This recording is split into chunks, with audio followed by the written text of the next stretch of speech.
Abre a tua Bíblia, por favor, em 1 Samuel. 1 Samuel, capítulo 16. Deixa a tua Bíblia aberta aí, a gente vai ler algumas partes desse capítulo.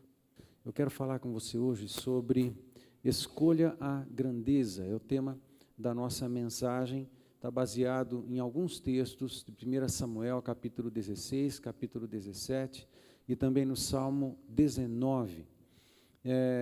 Escolha a grandeza. Amados, eu tenho orado e tenho pensado e conversado com a pastora a respeito das bênçãos, das vontades de Deus para todos nós. Nós sabemos que Deus tem altos pensamentos a nosso respeito, nós sabemos que as coisas de Deus são grandiosas, nós sabemos que o amor de Deus é incomensurável. Gostou da palavra, Tico? Incomensurável, né? Não tem tamanho. O amor de Deus é maravilhoso, a presença dEle, os planos de Deus são altos, os planos de Deus são maravilhosos para todos nós. Mas essas verdades, às vezes, encontram um contraponto na vida de muitos de nós cristãos, que parece que essas coisas não engatam na nossa vida. A gente sabe de tudo isso, e tudo isso são verdades, mas muitas vezes nós continuamos vivendo uma vida pequena, continuamos vivendo presos, amarrados em um sem número de limitações, que a maioria deles estão dentro de nós, dentro do nosso coração, que amarram a gente de expandir, amarram a gente de crescer. E muitas vezes provocadas por feridas da alma, a alma ferida por vários motivos, não importa onde a origem, pode ser em família. Muitas das feridas da nossa alma acontecem na família e não é por maldade, não é por nada, é porque simplesmente nós erramos, todos erram, os nossos pais erraram muitas vezes, mas certamente nossos avós também tentaram fazer o melhor para a vida deles, mas também cometeram erros. Mas o fato do pecado também estar na raça humana, e nós fazemos parte de uma raça, a raça humana, que sofre com o fato do pecado estar em nós e ter deformado a semelhança de Deus em nós. Só o fato de sermos pecadores já faz com que a gente cometa erros sem que ninguém nos ajude. A gente comete erros sozinho, né? E então é um conjunto de coisas, e também as dificuldades da vida, os sofrimentos da vida, tudo isso pode gerar marcas na nossa alma, alguns complexos, alguns valores do inferno, algumas mentiras que Satanás tenta convencer o nosso coração que são verdades a nosso próprio respeito. Mentiras como: você não é inteligente, você não vai dar certo,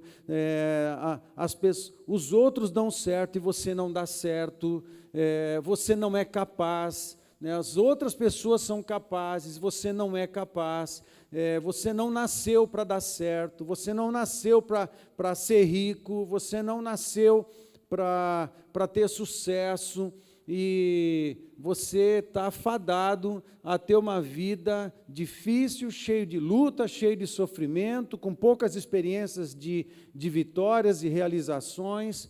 E essa é a nossa sina, é a sina do brasileiro, é a sina de quem nasceu na nossa família, é a sina de quem nasceu no nosso bairro, é a sina de quem nasceu na nossa cidade, é a sina de quem está debaixo de um governo que promove tantos tipos de sofrimento para nós. São mentiras do diabo que às vezes impregnam no nosso coração, e a gente passa a viver em função desses valores, dessas supostas verdades que acabam engessando a gente e faz a gente se retrair, sentir bola de ferro na alma, bola de ferro no coração, mesmo que o Evangelho apresente para nós verdades poderosamente transformadoras, há uma dificuldade em nós da gente se sentir realizador, da gente se sentir crescendo, da gente se sentir liberado para prosperar, liberado para crescer, liberado para as coisas grandes.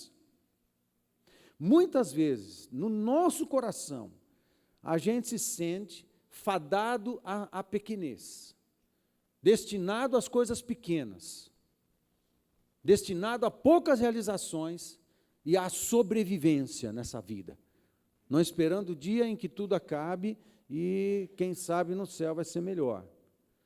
No entanto, nós temos palavra de Deus e a presença do Espírito Santo em nós, que comunica uma outra verdade para nós, a possibilidade de nós ajustarmos a nossa vida à vontade de Deus, aos pensamentos de Deus que são altos. A vontade de Deus é boa, perfeita e agradável a nós. A vontade de Deus, ela nos traz realização plena. Estando na vontade de Deus, estando no reino de Deus, podemos experimentar uma vida cheia de crescimento, cheia de realizações, cheia de completude. Você se sentir uma pessoa completa, você se sentir uma pessoa realizada. O reino de Deus oferece isso para nós. Amém, queridos? O mundo não oferece isso para nós, isso não é fácil, você tem que garimpar todas as coisas. Quem está preso no pecado, pior ainda, está amarrado, bola de ferro, quem está debaixo do governo do pecado, Satanás quer matar, roubar e destruir de todas as formas, de todos os jeitos, em todos os lugares. É isso que sofre aquele que está no pecado, e o fato de no pecado, às vezes no mundo, uma pessoa ter dinheiro, não significa que ela é feliz, não significa que ela é realizada, não significa que ela está satisfeita, não significa que ela é uma pessoa completa, não significa nada. O fato de ter dinheiro não significa nada para muitas pessoas. Às vezes o dinheiro pode ser uma faca de 2 legumes, se não corta na ida, corta na volta, né? E o dinheiro, ao invés de ajudar, destrói, escraviza a alma, escraviza o coração, porque, em geral, o dinheiro acaba se tornando o senhor da pessoa, é o dinheiro que tem a pessoa, e não é a pessoa que tem o dinheiro, não é a pessoa que... O dinheiro não serve a pessoa passa a servir o dinheiro. Então, o ter dinheiro nessa vida não significa muita coisa. Principalmente quando você vai adquirindo idade, experiência, e vendo seus filhos casarem, vendo os netos aparecerem, vendo os bisnetos entrarem em cena na história, e você olha para as pessoas, e você olha para a tua família, e você faz uma pergunta: o que de fato é importante nessa vida?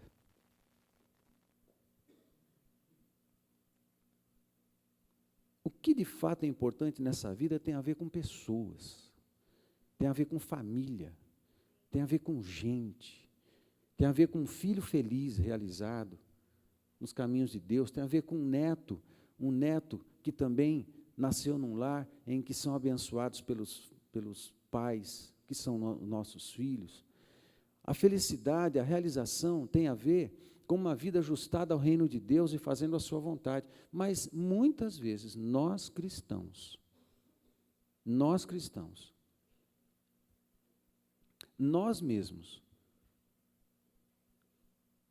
nos permitimos viver nessa terra sem desfrutar das bênçãos que são prometidas na palavra de Deus para todos nós,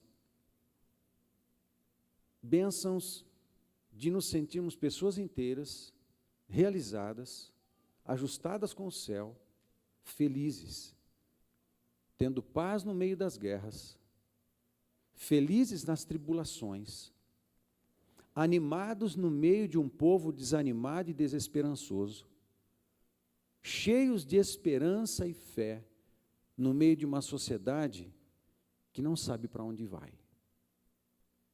Nós podemos tudo isso. Amém? Podemos, mas muitas vezes não nos sentimos assim.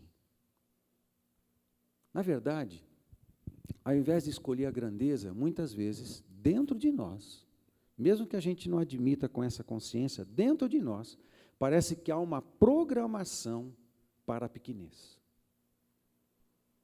O pecado faz isso. O mundo faz isso, o diabo faz isso. Por isso nós precisamos de libertação. Nós precisamos de uma ação do Espírito Santo para curar o nosso coração dessas cadeias. Precisamos de uma ação de poder da parte do Espírito Santo para romper essa jaula social que está dentro de nós, essas jaulas de pensamentos, de mentalidades e valores que foram construídas num tempo de pecado, construídas na família muitas vezes, construídas no seu contexto histórico, na sua cidade, onde você nasceu. Nós precisamos do poder de Deus para romper estas coisas dentro de nós, para a gente ter a ousadia do Espírito Santo fluindo em nós, porque a palavra de Deus em Romanos capítulo 8 fala que foi nos dado espírito de ousadia e não espírito de covardia. Amém? Foi nos dado o Espírito de Deus, que é espírito de ousadia, pelo qual clamamos Abba Pai. O Senhor do universo é nosso papai. O Senhor do universo é nosso papai. Mas muitas vezes nessa terra a gente vive como filhos do mundo. Tão mal-humorados quanto, tão desanimados quanto, tão entristecidos quanto, tão sem realização quanto. Mas não é essa a vontade de Deus para nós. A vontade de Deus é que a gente caminha para a grandeza. E eu não estou falando de ego, eu não estou falando de orgulho, pelo contrário. Jesus é o melhor exemplo para nós de homem perfeito, de homem que trabalhou e realizou uma missão, a maior missão de toda a história, foi a de Jesus Cristo. Ele foi humilde, foi obediente, não foi rico aos olhos dos homens, né? Tinha recursos sim, era suprido sim, tudo o que precisava. Mas não é de ego que a gente está falando, nem de orgulho, eu estou falando de você ser a pessoa que Deus sonha que você seja. E eu posso afirmar, pela palavra de Deus, que Deus tem pensamentos para você e a teu respeito muito altos. Maiores do que você até hoje já compreendeu. Mas tem cadeias no coração, elas precisam ser rompidas. Eu vejo esse desafio, essa beleza, esse poder, essa liberação acontecendo na vida de uma das pessoas mais importantes de toda a Bíblia, que é o rei Davi. Eu quero ler junto com você e observar na história, alguns episódios da história deste grande homem de Deus, como ele tinha tudo para dar errado, mas deu certo. Porque o dar errado e o dar certo é uma questão de escolha. Não tem a ver com o externo, não tem a ver com o governo, não tem a ver com a tua herança familiar, não tem a ver com quantas vezes você ouviu nessa terra que você não é capaz, não tem a ver com nada disso, não tem a ver com nada do que ninguém falou, tem a ver com você e a tua escolha. Amém? Porque a pequenez ou a grandeza é uma questão de escolha. Você é que decide que tipo de gente você é. Você que decide se você vai ser um homem ou uma mulher fadado à grandeza, ou se você vai ficar aquém daquilo que Deus quer e pensa para você. Você é que vai decidir. Amém? 1 Samuel, então, capítulo 16, a partir do verso 6, diz assim: Sucedeu que, entrando eles, viu a Eliabe e disse consigo: certamente está perante o Senhor o seu ungido. Qual é o contexto? Ok? Porque eu não peguei do início. Samuel, o profeta, foi enviado por Deus à casa de Jessé. Saul já tinha enfiado o pé na jaca no governo de Israel. e Deus já tinha dito para o profeta que não queria mais Saul como rei de Israel. Então, Deus fala ao profeta Samuel para ir numa casa de um tal Jessé, numa cidadezinha em Efratá, perto de Belém, Belém-Efrata, fica a uns 8 a 10 quilômetros a sudoeste de Jerusalém, e vai lá, profeta, e vai na casa desse homem Jessé, um dos seus filhos será rei, você vai ungir ele rei, mas eu não vou te falar antecipadamente, chegando lá, eu vou te mostrar quem eu quero que você unja como rei de Israel, tá certo? Samuel já chegou na casa de Jessé, e Jessé está apresentando os seus filhos para ele. Jessé tinha 8 filhos, e o mais velho é o Eliabe, e Jessé apresenta Eliabe para Samuel, e assim a história segue nesse ponto aqui no verso 6.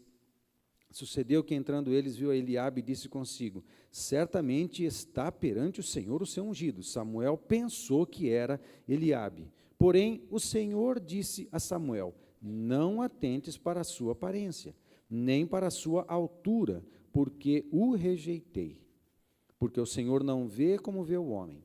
O homem vê o exterior, porém o Senhor o coração. Então, chamou Jessé a Abinadab e o fez passar diante de Samuel, o qual disse: nem a este escolheu o Senhor. Então, Jessé fez passar a Samá, ou Simeia, dependendo da sua versão, porém Samuel disse: tampouco a este escolheu o Senhor. Assim fez passar Jessé os seus 7 filhos diante de Samuel, porém Samuel disse a Jessé: o Senhor não escolheu estes. Perguntou Samuel a Jessé: acabaram-se os teus filhos? Ele respondeu: ainda falta o mais moço, que está apacentando as ovelhas. Disse, pois, Samuel a Jessé: manda chamá-lo, pois não nos assentaremos à mesa sem que ele venha. Então mandou chamá-lo e fê-lo entrar. Era ele ruivo, de belos olhos, ou olhos brilhantes, dependendo da sua versão, e boa aparência. Disse o Senhor: levanta-te e o unge, pois este é ele. Tomou Samuel o chifre do azeite e o ungiu no meio dos seus irmãos. E daquele dia em diante, o Espírito do Senhor se apossou de Davi. Então Samuel se levantou e foi para Ramá.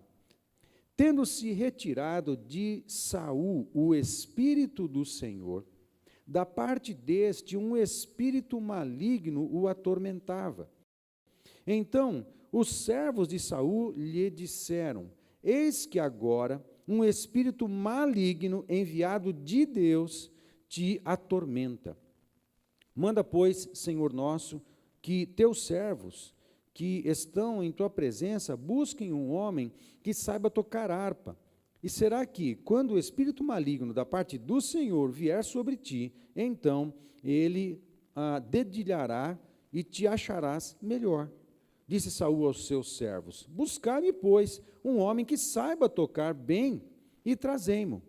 Então respondeu um dos moços e disse: conheço um filho de Jessé, o belemita, ou seja, de Belém, que sabe tocar e é forte e valente, homem de guerra, sisudo em palavras e de boa aparência. E o Senhor é com ele. Saul enviou mensageiros a Jessé, dizendo: envia-me Davi teu filho, o que está com as ovelhas. Tomou, pois, Jessé um jumento e o carregou de pão, um odre de vinho e um cabrito, e enviou-os a Saul por intermédio de Davi seu filho. Assim Davi foi a Saul e esteve perante ele. Este o amou muito e o fez seu escudeiro. Saul mandou dizer a Jessé: deixa estar Davi perante mim, pois me caiu em graça. E sucedia que, quando o espírito maligno da parte do Senhor, da parte de Deus, vinha sobre Saul, Davi tomava a harpa e a dedilhava. Então Saul sentia alívio e se achava melhor, e o espírito maligno se retirava dele. Capítulo 17, versos de 15 a 18, diz assim: Davi, porém, ia a Saul e voltava. Já passou um tempo depois de tudo isso, né? Da unção, desse momento que estava com Saul. Aí no capítulo 17, verso 15, Davi, porém, ia a Saul e voltava para apacentar as ovelhas de seu pai em Belém. Ou seja, ele continuou com Saul, ajudando Saul, dedilhando para Saul, adorando junto com Saul, mas voltava sempre para cuidar das ovelhas do seu pai. Chegava-se, pois, o filisteu pela manhã e à tarde, e apresentou-se por 40 dias, está falando de Golias, ok? Disse Jessé a Davi, seu filho, leva, peço-te para teus irmãos, um efa deste trigo tostado, e estes 10 pães, e corre, a levá-los ao acampamento a teus irmãos. Porém, estes 10 queijos leva-os ao comandante de 1000, e visitarás teus irmãos, a ver se vão bem, e trarás uma prova de como passam. Verso 28. Ouvindo um diálogo que Davi teve com um soldado lá, quando falou sobre Golias, de como Golias estava chacoteando os israelitas e se contando vantagem por causa da sua grandeza, do seu tamanho e tudo mais, e Davi ficou impressionado de como ninguém fazia nada, como ninguém se colocava contra Golias.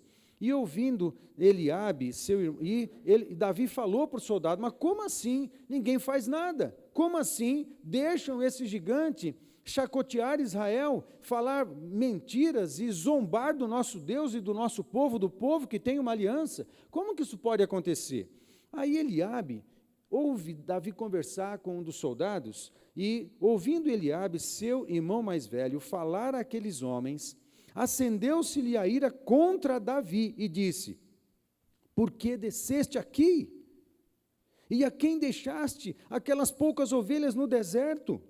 Bem conheço a tua presunção e a tua maldade. Desceste apenas para ver a peleja. Respondeu Davi, que fiz eu agora? Fiz somente uma pergunta. Desviou-se dele para outro e falou a mesma coisa, e o povo lhe tornou a responder como dantes. Ou seja, Davi não deu atenção para o seu irmão e voltou para falar com outros soldados para ter certeza do que estava acontecendo. Deixa eu mostrar para você algumas coisas aqui, que eu vejo na pessoa de Davi. Primeiro, Davi era bisneto de Ruth e Boaz. Você lê o livro de Ruth e você observa que Boaz era um homem de posses, era o bisavô de Davi. Como ele era um homem de posses, a sua família herdava as terras e herdava a cultura da família. E assim, Jessé era o neto de Ruth, neto de Boaz, e ele tinha um bom negócio, ele tinha um negócio de ovelhas, e tinha negócio também de agricultura nessa região de Belém e Efratá. E então, Jessé, ele não era uma pessoa pobre nessa região, não. Jessé era um homem que tinha posses, ele tinha boas condições, ele era considerado provavelmente um homem rico ali perto de Belém. E Davi cuidava das ovelhas da família. No entanto, parece que Davi era de alguma forma rejeitado pela família e pelo pai. E a gente não pode exagerar, a gente já assistiu filmes e até tem novelas que passam aí falando sobre o rei Davi e tudo mais, e eu não sei se há um exagero quando eles mostram o quanto Davi era rejeitado. Eu não sei o quanto, o fato é que havia uma dose considerável de rejeição sobre Davi, da parte do seu pai, da parte dos seus irmãos. E esses dois textos que eu li aqui, revelam isso. Davi, quando Jessé recebe o profeta e começa a apresentar os seus filhos para o profeta, ele exclui Davi deliberadamente, ele não se preocupou com Davi, ele não ligou para Davi, ele não se importou com Davi, não fazia diferença Davi estar lá ou não. Ele começou a apresentar os seus 7 filhos homens, desde o mais velho, para o profeta, e quando acabou, ele também não falou nada de Davi. E é o profeta que pergunta para Jessé. Então, isso revela para nós um comportamento de Jessé estranho para com Davi. Davi certamente sofria rejeição por parte do seu pai. E entenda que a cultura hebraica é uma cultura judaica, e os filhos mais velhos têm autoridade, os filhos mais novos, eles devem se sujeitar aos mais velhos. Os mais velhos, o filho mais velho tem autoridade praticamente igual à do pai. Ele pode dar bronca, ele pode bater, ele pode repreender. O filho mais velho tem herança dobrada. Então, o mais novo, ele serve a todos. O mais novo, ele é ensinado sim, é amado sim, mas no contexto da família de Jessé, a gente tem evidências aqui de que ele era rejeitado. Uma outra evidência é quando ele vai entregar queijo, pão, e ele vê Golias gozando de Israel e pergunta para o soldado, o seu irmão Eliabe observa Davi conversando com esse soldado, ele fala algumas coisas para Davi que são muito, muito ofensivas. Ele fala, o que você está fazendo aqui? Você devia estar lá, ou seja, chamando a atenção de Davi. Mas não só, ele ofendeu Davi. E não é no original, não é original nada, ofendeu mesmo. Ofendeu mesmo e rejeitou Davi. É isso que o irmão mais velho de Davi revela aqui. Né? O que você está fazendo aqui? Por que você não está cuidando das ovelhas? Bem conheço a tua presunção e a tua maldade. Presunção e maldade. Por que presunção? Eu fiquei pensando, por que Eliabe falou para o seu irmão mais novo que ele era presunçoso? O que é presunçoso? Presunção. É alguém que fala, eu posso realizar isso. Fala assim, você é muito metido mesmo, você pode nada, você é só uma criança, é um garoto, você não pode fazer isso, você é o mais velho, você não tem experiência, você não tem sabedoria. Como é que você diz que pode realizar tal coisa? Eu posso ir para a guerra, você pode nada, você é pequeno, você é uma criança, você não é capaz, fica aí cuidando das ovelhas, que o melhor que você faz é cuidar das ovelhas. Presunçoso, porque parece que Davi reagia de alguma forma na sua casa e na sua família, dizendo, eu posso fazer, eu posso realizar, eu posso fazer outras coisas. Então, a acusação do irmão mais velho sobre Davi de presunção, era porque provavelmente a família ficava esmagando o coração de Davi, dizendo que ele não era capaz, dizendo que ele não tinha condições de realizar outras coisas. Você é presunçoso e há maldade no teu coração. Você não é capaz e você é ruim. Parece que era isso que comunicavam para Davi. Você é rejeitado, fica lá no campo cuidando das ovelhas, é o melhor que você faz, fica lá, rejeitado, tá? Você não é capaz, você é ruim, você é mau, tá? Você veio aqui só para ver a bagunça, você gosta de bagunça, você não gosta de coisa certa, você não é maduro, você não é capaz. É isso que se falava de Davi. Outra coisa, ele era de alguma forma explorado no serviço também, porque o rei pediu para Jessé que Davi fosse seu escudeiro, e lá ele ficava.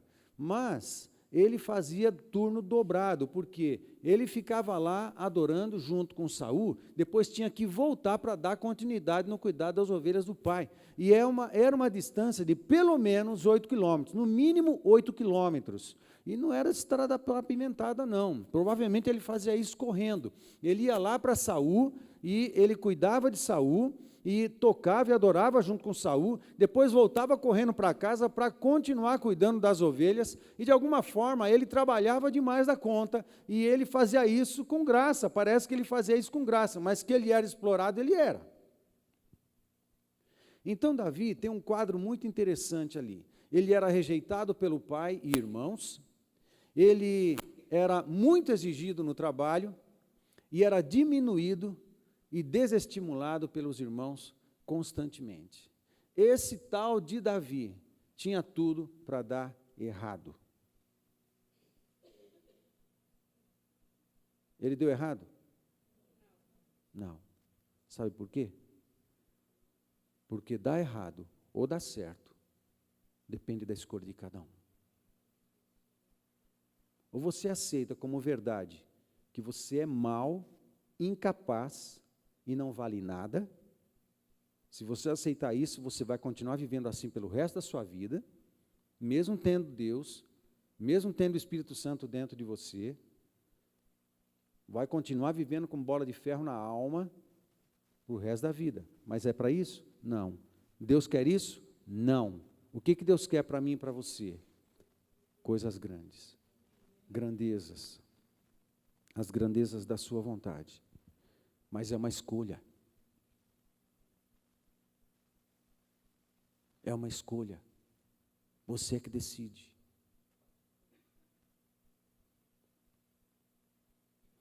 No entanto, eu chamo a atenção para aquele rapaz que, falando com Saul, conhecia um tal jovem que podia tocar a harpa e tocava muito bem. E no capítulo 16, verso 18, diz assim: então respondeu um dos moços e disse: conheço um filho de Jessé, o belemita, que sabe tocar. Ele gastou tempo para tocar sua harpa, ele treinava, ele ensaiava, ele fazia canções, sabe tocar, é forte e valente. Como assim? A família destruía o coração de Davi. Mas esse que está fora do contexto da família, olhando para Davi, ele via outra coisa. Ele via, ele é forte e valente. Ele é homem de guerra. Como assim? Que homem de guerra? Ele nem era soldado. Ele nem estava no exército. Como é que esse cara falou isso de Davi? Eu não sei se ele estava exagerando para Saul, ou ele estava profetizando quem ele era de verdade. Você escolhe o que esse cara estava falando. Se ele estava exagerando para conquistar Saul, ou se ele estava profetizando a verdade de quem de fato Davi era. E eu acho que ele estava sendo boca de Deus e falando a verdade a respeito de Davi. Ele era só um pastor de ovelhas, mas ele era homem de guerra. Amém? Forte e valente, homem de guerra, sisudo em palavras. Sisudo significa hábil. Aqui nesse caso, a palavra é hábil em palavras. Ele era educado, ele falava bem, era educado para com as pessoas, havia graça no seu falar. Rejeitado, diminuído, agredido, explorado. No entanto, quando ele conversava com as pessoas, havia graça no falar. Amém? Sisudo em palavras e de boa aparência. Bonito. E o cara, para ajudar, ainda era bonito. Né? Ele não era muito alto, era meio acarratado, era vermelho, era ruivo, mas era forte, matou leão, matou urso, e era bonito. E o texto diz que os seus olhos brilhavam. Quando ele chegou, Samuel falou isso, o texto falou isso, seus olhos brilhavam. Bom olhar, a melhor versão é, os seus olhos brilhavam um brilho lindo, um brilho de quem não aceitou a seta de rejeição no coração, a seta de você não pode, você não é capaz, a seta de você só serve para ser explorado no trabalho, só para cuidar de ovelha. Tinha um brilho nele, que é próprio daqueles que adoram a Deus e passam tempo na presença do trono de Deus.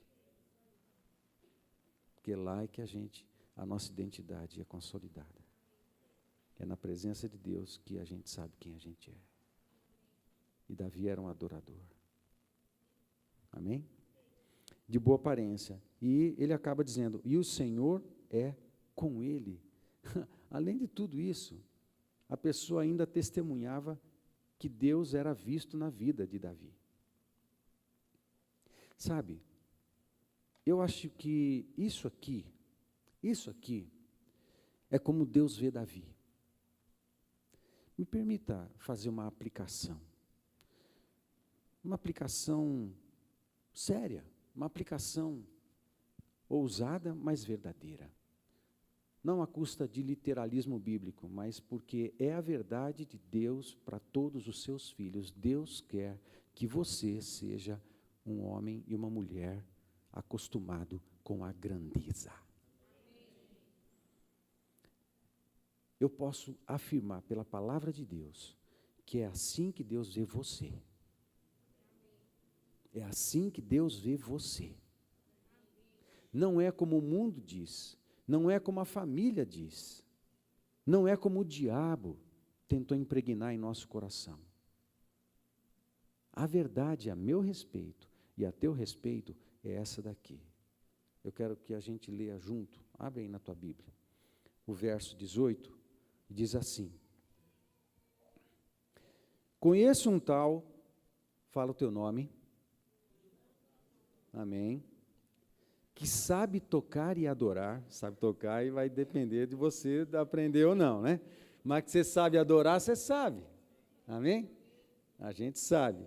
Conheço um tal, que é adorador, é forte e valente, é homem ou mulher de guerra, sisudo e hábil em palavras, de boa aparência, aleluia, aleluia, de boa aparência, e o Senhor é com você. Amém? Amém, queridos? Isso é você. Isso é você. Agora, eu quero que você faça outra coisa, outro exercício. Você vai aplaudir o quanto você acredita que esse aqui é você. Aplaudir forte ou fraco, dependendo do quanto você acredita. Não acredita, Moisés? Reage, filho. O quanto você acredita? Faz barulho se acredita. É de Deus isso. Isso é você. Se você acredita, fica de pé aplaudindo. Isso é você. É como Deus te vê. É como Deus te vê. Não é como o mundo diz. Não é como a família diz. Não é o que o diabo fala. Vá para o inferno, o diabo, e suas palavras. Eu sou o que Deus diz que eu sou. E Deus diz que eu sou esse cara aqui. Amém? Mas o testemunho de Davi é esse aí, ó. Ele era bom músico. Sai da frente que eu estou passando, né? Ele era bom músico, forte, valente, educado e trabalhador. E trabalhador. E trabalhador. E trabalhador.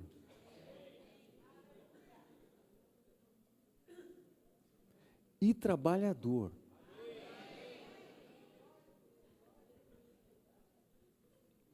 E trabalhador.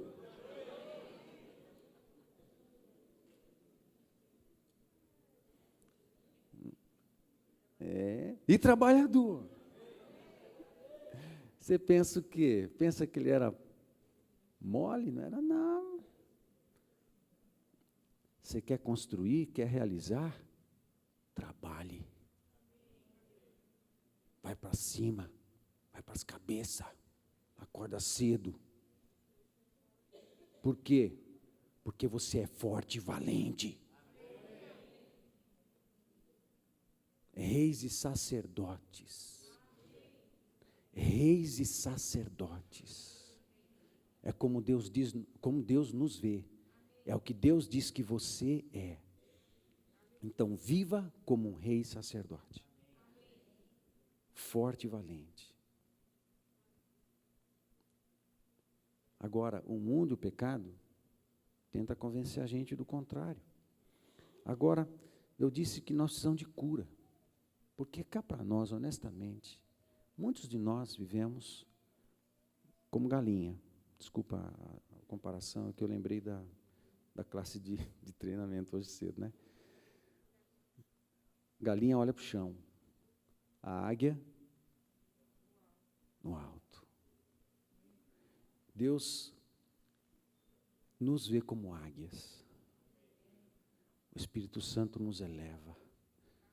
A gente precisa se acostumar com as coisas grandes e altas. Mas o diabo tenta convencer a gente que a gente é galinha.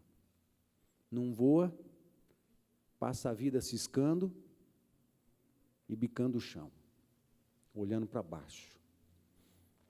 Não, filho. Vai para a panela, né? Vai para a panela, assim não funciona não, tem que ser águia. Você nasceu para se acostumar com as grandes coisas. Agora eu não vou arriscar dizer o que são, porque as grandes coisas para mim e para você estão na vontade perfeita de Deus. Pode ser um rei Davi, pode ser um apóstolo Paulo, pode ser um rei Davi, pode ser um profeta Natã, pode ser um profeta Jeremias, pode ser um profeta Abacuque, pode ser um Tiago, que morreu à espada no início do cristianismo, o primeiro dos apóstolos martirizado ou assassinado, ou pode ser um João, que viveu até o final do primeiro século. Não importa.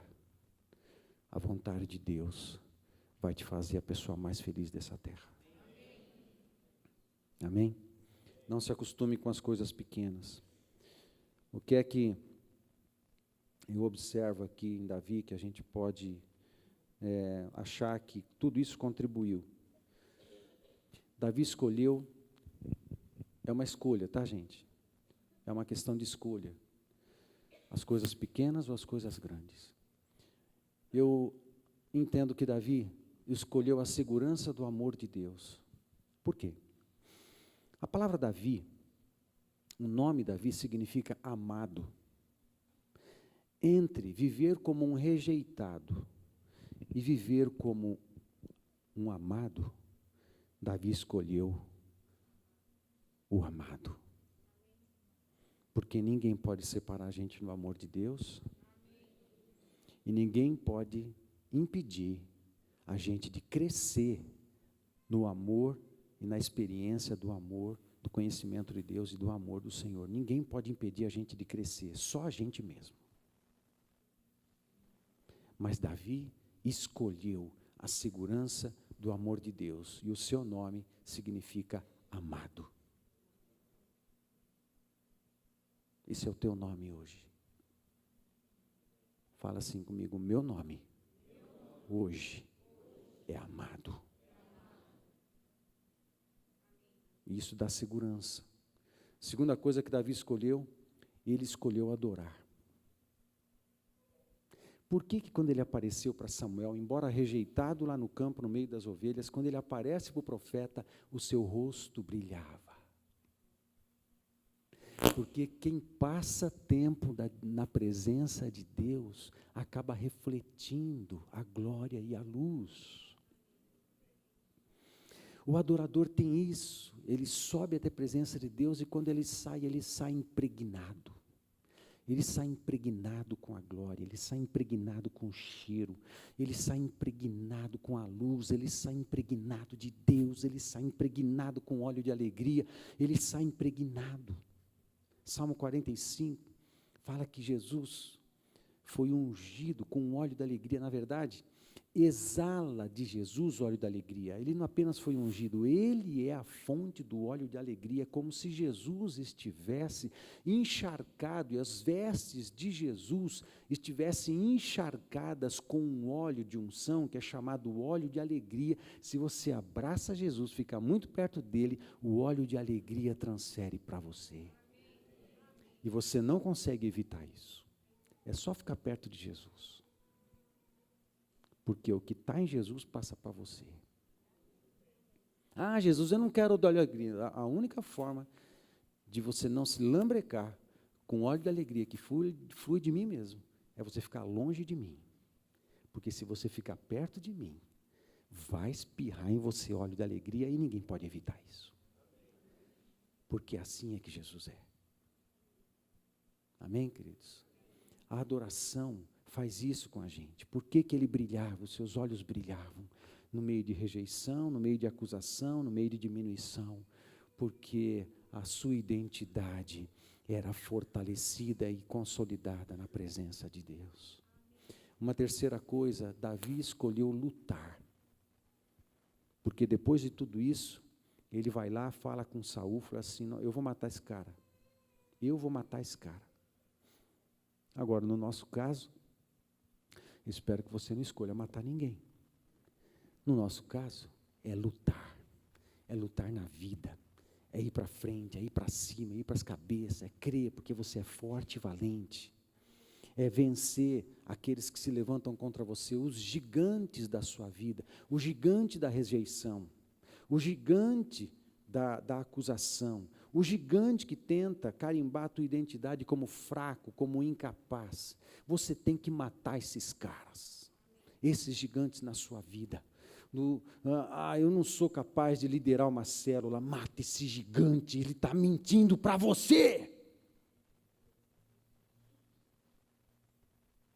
Eu sou incapaz de exercer liderança, eu sou incapaz de realizar alguma coisa na igreja, eu sou incapaz de ter minha vida financeira saudável, eu sou incapaz de experimentar algo pleno assim como eu vejo nas outras pessoas. Mentira! Mata esses gigantes. 5 pedrinhas resolvem, aliás, uma só. É que as 5 pedrinhas falam da verdade de Deus, da vontade de Deus, da palavra de Deus. São 5 ministérios. É o tabernáculo com as 5 colunas na tenda da revelação. Não precisa ser as 5, só uma, entra por ela, está tudo certo, deixa a palavra entrar. A palavra é a verdade, ela é que diz quem a gente é.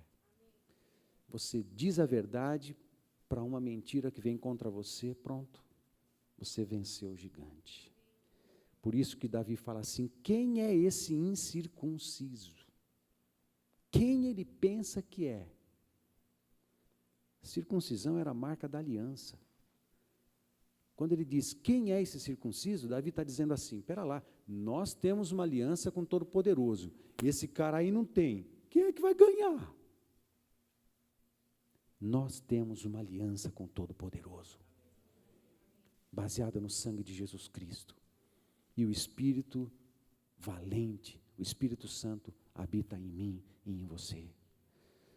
Você vai se acostumar e se amarrar, se prender nas coisas pequenas, só se você quiser. Porque Deus te vê e pensa a teu respeito só coisas grandes. Amém? E quero ler somente um parágrafo do Salmo 19, porque o Salmo 19 é um salmo de Davi, que ele escreveu logo depois da primeira unção, quando ele foi ungido por Samuel. Ele escreveu esse Salmo 19, e se você quiser entender como que Davi tinha seu coração, e como que parava, o que se passava na sua alma, levando em conta de que ele tinha tudo para se comportar como um rejeitado, como acreditar que era incapaz, né? E aceitar sobre si abuso e se aproveitarem dele. Davi tinha tudo para ser esse tipo de gente, se acostumar com coisas pequenas. Mas quando você vai para o Salmo 19, você entende como é que era a alma desse Davi. E eu vou ler o parágrafo que está no Salmo 19, a partir do verso 7, que diz assim: a lei do Senhor é perfeita e restaura a alma. A palavra de Deus traz cura na tua alma. A palavra de Deus diz quem você é. Amém? O testemunho do Senhor é fiel e dá sabedoria aos simples. Amém? Os preceitos do Senhor são retos e alegram o coração. Por isso os seus olhos brilhavam, a sua face brilhava. O mandamento do Senhor é puro e ilumina os olhos. O temor do Senhor é límpido e permanece para sempre. Os juízos do Senhor são verdadeiros, os juízos do Senhor são verdadeiros e todos igualmente justos. São mais desejáveis do que o ouro, mais do que muito ouro depurado, e são mais doces do que o mel e o destilar dos favos. Além disso, por eles se admoesta o teu servo, em os guardar a grande recompensa. Guardar a palavra de Deus no coração e as verdades de Deus, a grande recompensa. Quem há que possa discernir as próprias faltas? Absolve-me das que me são ocultas. Eu não sei como é que está meu coração, nem sei como está o meu coração de fato e verdade. Eu não sei como é que está o teu coração de fato e verdade, mas seja lá como for, a gente pode orar isso. Senhor, invade meu coração. Nem eu sei diagnosticar, mas eu só quero que o meu coração seja um coração como o de Davi, um homem segundo o teu coração. Também da soberba guarda o teu servo, isso, que ela não me domine, então serei irrepreensível e ficarei livre de grande transgressão. Aí o verso 14, as palavras dos meus lábios e o meditar do meu coração sejam agradáveis na tua presença, Senhor, rocha minha e redentor meu, hábil em palavras, sisudo em palavras, inteligente em palavras, porque a palavra de Deus enche o seu coração, não as mentiras do diabo, mas as verdades de Deus. É uma questão de escolha. Escolhe você, se você quer continuar nas coisas pequenas, ou se você quer aceitar as coisas grandes de Deus para a tua vida. Você nasceu para as coisas grandes.